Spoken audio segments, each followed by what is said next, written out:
Hello दोस्तों, मैं Sunil sir अपने YouTube चैनल SK स्टडी में आप सभी का स्वागत करता हूं। कल मैंने आपको बताया था कि अंतराल ज्ञात कैसे किया जाता है, वो भी वर्धमान और ह्रासमान फलन की स्थिति में। तो आइए उनसे संबंधित और कुछ उदाहरणों को और देखते हैं। मैंने एक एग्जाम्पल लिया हुआ है कि अंतराल ज्ञात कीजिए जिनमें फलन f(x) दिया गया है। इतना कह रहा है कि निरंतर वर्धमान और ह्रासमान है, तो उस स्थिति में आपको इनका अंतराल ज्ञात करना है कि हम कैसे ज्ञात करेंगे। ठीक है, तो निरंतर वर्धमान की स्थिति में और निरंतर ह्रासमान की स्थिति में इनका अंतराल ज्ञात करना है। कैसे ज्ञात करेंगे, ठीक है। तो सबसे पहले हल करने का तरीका क्या है कि जो आपको f(x) दिया गया है उसको उतार देंगे। f(x) कितना दिया गया? -2x³ -9x² -k12x और प्लस में 1। सर्वप्रथम हमें क्या करना है? x के सापेक्ष अवकलन करना है। तो f(x) निकालेंगे। अवकलन कैसे किया जाता है? x पे घात जो n है वो अंग आ जाती है, तो 3 का गुणा 2 में करेंगे तो 3 गुना 6 और एक घात कम कर देंगे। -2 का गुणा 9 में करेंगे तो 9 दूना 18 और एक घात कम कर देंगे। -12 और x का अवकलन होता है 1 और कांस्टेंट का होता है 0। इसको और हल करेंगे तो कितना होगा? f(x) equal to -6x² -18x और माइनस में 12। ठीक है, अब क्या करना है कि जो आपको f(x) है उसको 0 के बराबर रखना है। रखिए, -6x² -18x -12 और बराबर में 0। सबसे पहले हमने -6 से दोनों ओर भाग देने पर दोनों ओर भाग कर दिया। ठीक है, तो जी कितना बचेगा? x² और 6 18 और 6 दूनी 12 बराबर में 0। 2 का गुणा 1 में करें, 2 के x खंड करिए कि 3 हो जाए, 2 एकम 2। ये होगा x² प्लस में 2x प्लस में 1x प्लस में 2 और बराबर 0। 2 की फैक्टर ले लेंगे। ये x है कॉमन यहाँ पे, तो x प्लस के 2। यहाँ कितना कॉमन है? 1 कॉमन है, तो x प्लस के 2 और बराबर में 0। अब j और j एक जैसा दिख रहा है, तो x प्लस के 2 कॉमन लिया, कितना आएगा? x प्लस के 1 और बराबर 0। आगे चलते हैं। पहले फैक्टर को 0 के बराबर करेंगे, x का मान निकाला -2। दूसरा है x प्लस 1 बराबर 0, x का मान निकालेंगे -1। इस तरीके से x के दो मान निकले हुए हैं। पहला एक -2 आया है और एक -1 आया है। अब अंतराल ज्ञात करने के लिए मैंने सबसे अच्छा उपाय बताया था संख्या रेखा में प्रदर्शित करना। तो संख्या रेखा यहाँ जगह नहीं है, मैं यहाँ बनाए दे रहा हूँ। तो संख्या रेखा कैसे बनाई जाती है? ऐसे करते हैं। यहाँ इस तरह होता है प्लस के इनफाइनाइट और इस तरह होता है माइनस के इनफाइनाइट। पहला कौन सा मान है? -2 है। फिर मान कितना है? -1। तो इसमें अंतराल कितने निकल के आएंगे? 1j 1j 1j। अब आपको मैंने बताया था कि सिर्फ इसमें इन जो ये अंतराल फंसे हुए, इन अंतराल में से इनके बीच का कोई भी एक मान हम इस f(x) में रखने का प्रयास करेंगे। अपने मन से कुछ भी मान रख लीजिए। -अनंत से -2 के बीच का कोई भी मान लीजिए कि मैं x बराबर -3 रखना चाहता हूँ, तो आप किस में रखना है? f(x) में रखेंगे -3 का मान। ठीक है, कितना मान निकल के आ जाएगा? ये कितना लिखा हुआ है? -6, यानी माइनस बाहर कॉमन आ जाएगा, तो ये है 6 और -x की जगह -3 करेंगे तो 3 त्रिका 9 हो जाएगा। ये माइनस का प्लस हो जाएगा और ये -3 हो जाएगा और ये प्लस के 12 है। अब इसको हल करके देखिए कि ये माइनस का चिन्ह आ रहा है कि प्लस का आ रहा है। तो 9 6 54, 54 और 12 कितना हुआ? 54 2 56, 56 10 66 और जी 18 दिया 54। जी जाने की प्लस के माइनस के और जी प्लस के कट गया, तो जी ऑटोमेटिक चिन्ह का एक आ रहा है माइनस का। तो जी चिन्ह आया आपका माइनस का। सिर्फ चिन्ह से मतलब है हमें। फिर हमने -2 और -1 के बीच का देखा, तो -2 और -1 के बीच में कोई भी मान रख लीजिए। मान लीजिए कि हमने -2 और -1 के बीच में कोई भी हमें मान रखना है, तो इन और इनके बीच में कोई भी मान रख दीजिए। माइनस का मान लो कि हमें माइनस के 3/2 रखना है, तो रख दीजिए एफ डैश एक्स के स्थान पे। ठीक है, एक्स बराबर क्या रखना चाहता हूँ, माइनस के 3/2 रखना चाहता हूँ। तो मान रखते हैं, तो एफ डैश एक्स का मान कितना आता है, एफ डैश एक्स कहाँ है, ये लिखा हुआ है, ये है माइनस का 6, माइनस पहले ही कॉमन ले लो आप, तो कितना हुआ जी 6 बचा, और माइनस इसका करेंगे तो 9/4 हो जाएगा।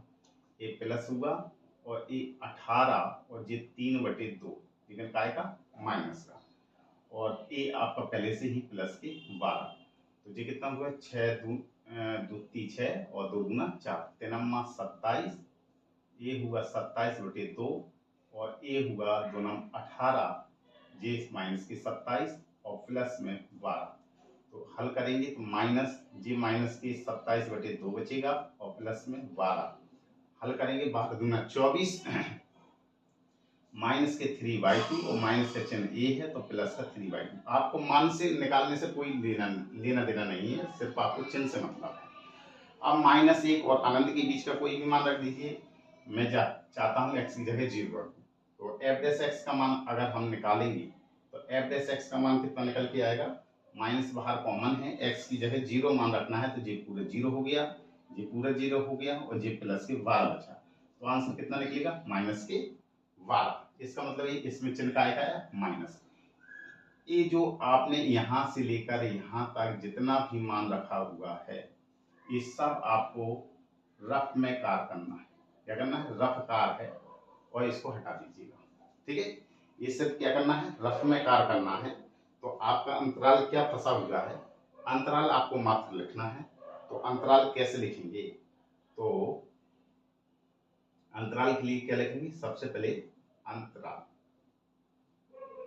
पहला अंतराल देखेंगे माइनस अनंत से -2, तो माइनस की अनंत से -2 में जो फलन f है उसका मान -1, माइनस का निशान आ रहा है, माइनस का मतलब क्या है कि उसका मान एफ डैश एक्स का मान 0 से कम आ रहा है, और 0 से जब कम होता है तो उस स्थिति में वो क्या होता है, निरंतर ह्रासमान होता है। तो यहाँ पे लिखेंगे -2 और माइनस के 2 इतने, और यूनियन, क्योंकि माइनस का निशान यहाँ भी आ रहा है, तो आप लिखेंगे माइनस का 1 कॉमा अनंत प्लस का में फलन एफ एक्स एक निरंतर, में फलन एफ एक्स एक निरंतर ह्रासमान। ठीक, तो इस सेकंड का आंसर ये हो गया आपका, और फर्स्ट का आंसर ए है। प्लस का निशान इसमें मिल रहा है, तो हम लिखेंगे अंतराल -2 कॉमा -1 में फलन निरंतर वर्धमान। बस ऐसे निकालना होता है, ये पूरा आपका रफ कार है। तो आपने देखा कि अंतराल ज्ञात करने का बहुत ही सीधा सा उपाय है। एफ एक्स जो फलन दिया है उसका एफ डैश एक्स निकालेंगे, एफ डैश एक्स को 0 के बराबर रखेंगे, एक्स के मान निकालेंगे, एक्स के मानों को संख्या रेखा में प्रदर्शित कर लेंगे। फिर जो अंतराल फंसे हुए हैं, इन अंतरालों में से कोई भी इनके बीच का मान एफ डैश एक्स में रखने का प्रयास करेंगे, वो भी रफ कार है। ठीक है, रफ में कार करेंगे, अगर माइनस का चिन्ह आया है तो निरंतर आपका ह्रासमान निकलेगा, प्लस का चिन्ह आ रहा है तो निरंतर वर्धमान होगा। ठीक है, तो इस प्रकार से ये अंतराल ज्ञात किए हैं, इनको उतार लीजिए।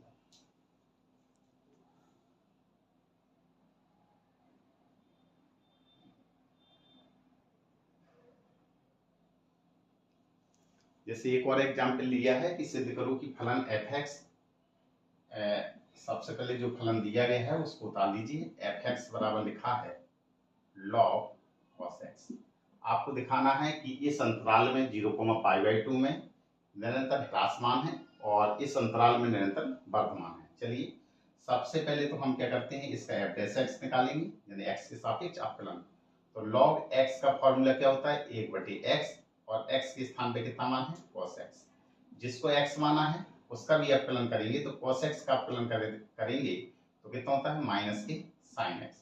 इसको आगे हल करेंगे तो sin थीटा बटे cos थीटा कितने बराबर होता है, माइनस के टेन थीटा, थीटा के स्थान कितना है एक्स है। ये आपका मान निकला एफ डैश एक्स का मान माइनस के टेन एक्स आया। ठीक है, अब प्रथम स्थिति में देखेंगे कि किस अंतराल में, तो यहाँ पे लिखेंगे अंतराल 0, π/2, इनके बीच का कोई भी मान इस x की जगह रख देंगे। ठीक है, इसके बीच का कोई भी मान 0 से π/2 है और 0 से π/2 का कोई भी मान रख दीजिए। मान लीजिए कि 45 अंश रखना चाहता हूं मैं, तो यहाँ पर x के स्थान पे आपने रखा π/4, रखने पर किसमें f डैश x में रख दीजिए। तो f डैश x की जगह मैं π/4 रखना चाहता हूँ, माइनस का 10 और x की जगह कितना है π/4। ठीक है, तो 10 π/4 का मान होता है कितना 1, तो जी चिन्ह काय का आया माइनस का। इसका मतलब है f डैश x जो निकला है वो 0 से छोटा मान निकला हुआ। तो हम क्या कहेंगे, अतः अंतराल 0, π/2 में फलन f(x) है वो निरंतर कैसा है, अगर माइनस का निशान निकले तो ह्रासमान है, निरंतर ह्रासमान। अब दूसरी स्थिति देखते हैं। अब देखेंगे हम अंतराल, कौन सा अंतराल दिया गया है π/2 से π के बीच का, इसके बीच का कोई भी मान इस फलन में f डैश x के स्थान पर रख देंगे। मैं इसके बीच का यानी π/2 का मतलब 90 से 180 अंश के बीच का कोई भी मान रख लीजिए। तो मान लो कि मैं रखना चाहता हूँ 3π/4 यानी 135 अंश। ठीक है, तो x बराबर इतनी रख दीजिए। तो जी कितना निकल के आया, f डैश x की जगह मैं 3π/4 रखना चाहता हूँ, रखिए माइनस के 10 और ये हुआ 3π/4। -10 135 का मान जो होता है वो -1 का होता है, तो ये आया प्लस का 1। इस स्थिति में आप देखेंगे एक जो प्लस का मान आया हुआ है वो क्या है, उसका मान 0 से बड़ा है। तो हम लिखेंगे अतः f(x) यानी कि फलन f(x) जो है वो अंतराल कौन से में π/2 से π में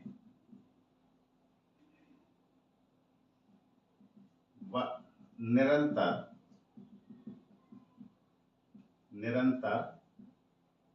वर्धमान